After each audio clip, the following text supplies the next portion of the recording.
एका झाडावर भूत असतं. त्या झाडाला एक माणूस रोज पाणी घालून पूजा करत असे. ते बघून एकदा भूत प्रसन्न होता. त्याच्यासमोर येऊन उभं राहतं.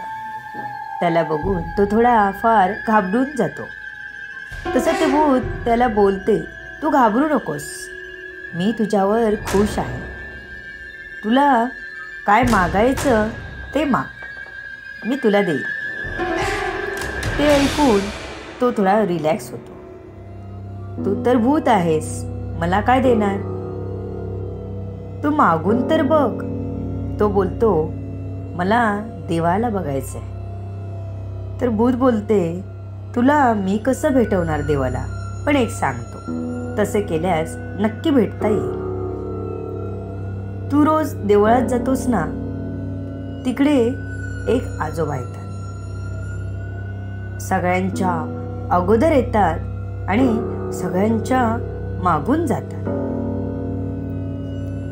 ते तुला भेटवू शकते देवाला. तो माणूस म्हणाला, पण ते मला कसे काय भेटवतील, पण त्याला खूप वर्षे जातील.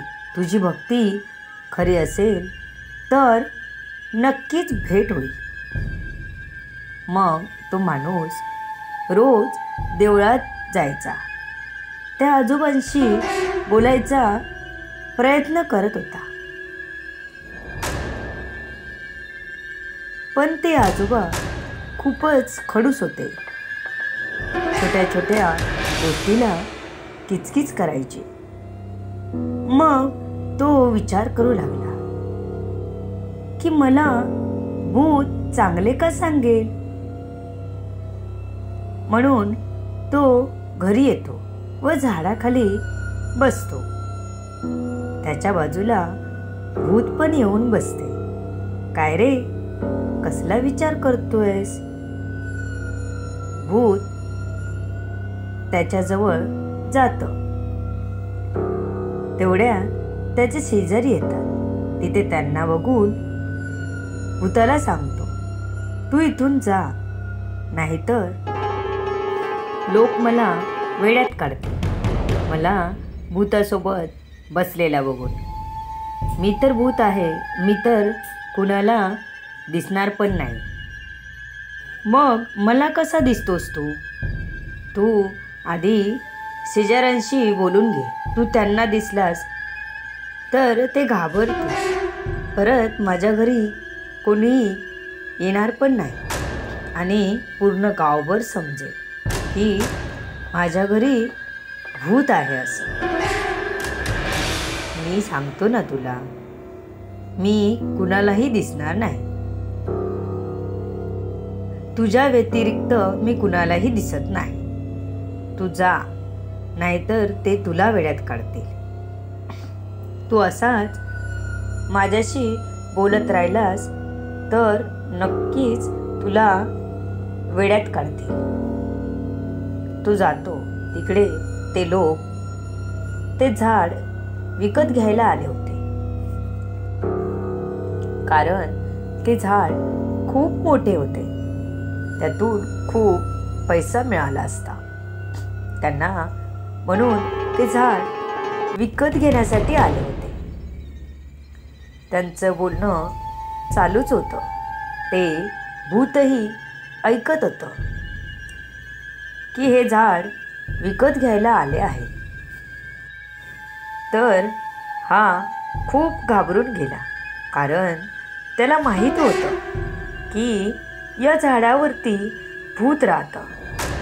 त्यांना कसं सांगू ही गोष्ट. म्हणून तो त्याला बोलला की मला झाड विकायचं नाही.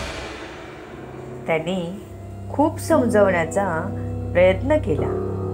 तुला आम्ही खूप जास्त पैसे देतो, तू हे झाड आम्हाला देऊन टाक. पण तो तयार होत नाही. तेवढ्यात झाड विकत घेणार असतो त्याच्या कानाखाली जोरात कोणीतरी मारतो. पण त्याला समजत नाही कोणी मारलं ते. कारण त्याच्या बाजूला कोणीच नसतं. तो इकडे तिकडे बघतो आणि मग गप्प बसतो. परत झाडाचा विषय काढतो.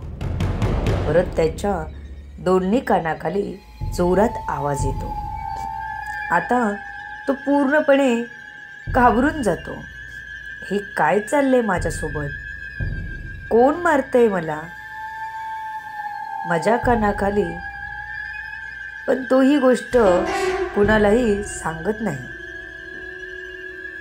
त्याच्या बाजूचा त्याला विचारतो, तुझे गाल लाल कसे झाले? काय माहीत, असेच असतील झाले. आपण जाऊ. सोबत आलेला नाही आपण त्यांना जास्त पैसे देऊ असं बोलत होता.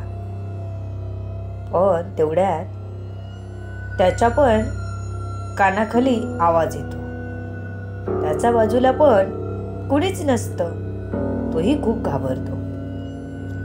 परत दोन्ही कानाखाली आवाज आला. आता दोन्ही कान सुन्न झाले. तो फक्त रडायचा बाकी होता. एवढ्या जोरात त्याच्या कानाखाली बसली होती.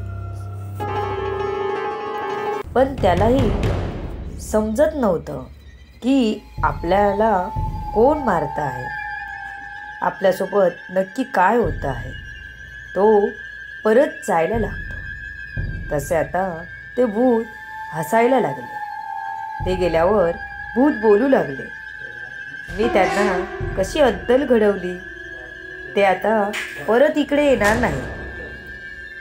आता याला समजलं की या भूतानेच त्यांना काहीतरी केलं होतं. तो पण आता थोडा घाबरू लागला होता. ते भूत बघून बोललं, तू अजिबात घाबरू नकोस. तुला मी काहीच करणार नाही. तू माझा सोबती आहेस, कारण तूच मला मुक्ती देऊ शकतोस. ज्यावेळी तुला देव भेटणार त्याचवेळी मला पण मुक्ती मिळणार. माझा आणि तुझ्या मुक्तीशी काय संबंध? मला शाप मिळाला आहे. तू ज्या माणसाला दिसशील तोच माणूस तुझी मुक्तता करेल, कारण मी फक्त तुला दिसतो. पण तू असं काय केलं होतंस की तुला शाप भेटला आहे? मी एका भक्ताला छळलं होतं, तेव्हा देवाने मला शाप दिला होता. माझा खरा भक्त असेल त्याला तू दिसशील. त्या भक्ताला जेव्हा मी दिसेल त्या दिवशी तुला मुक्तता. पण तू असं काय केलं होतं ज्याने तुला देवाने शाप दिला? एक देवाचा भक्त होता, त्याला मी जिवंतपणे छळलं होतं, म्हणून माझा आत्मा या झाडावरती स्थिरावला. तुझी भक्ती बघून मी प्रसन्न झालो आणि मी तुला दिसायला लागलो. आता तूच मला मुक्ती देऊ शकतोस. आता तो माणूस परत देवळात जातो आणि त्या आजोबांना शोधतो. त्यांच्या मागून जातो. ते एका जंगलात जातात आणि त्याला देवाच्या रूपात दर्शन देतात. त्याचबरोबर त्या भूतालाही मुक्ती मिळते.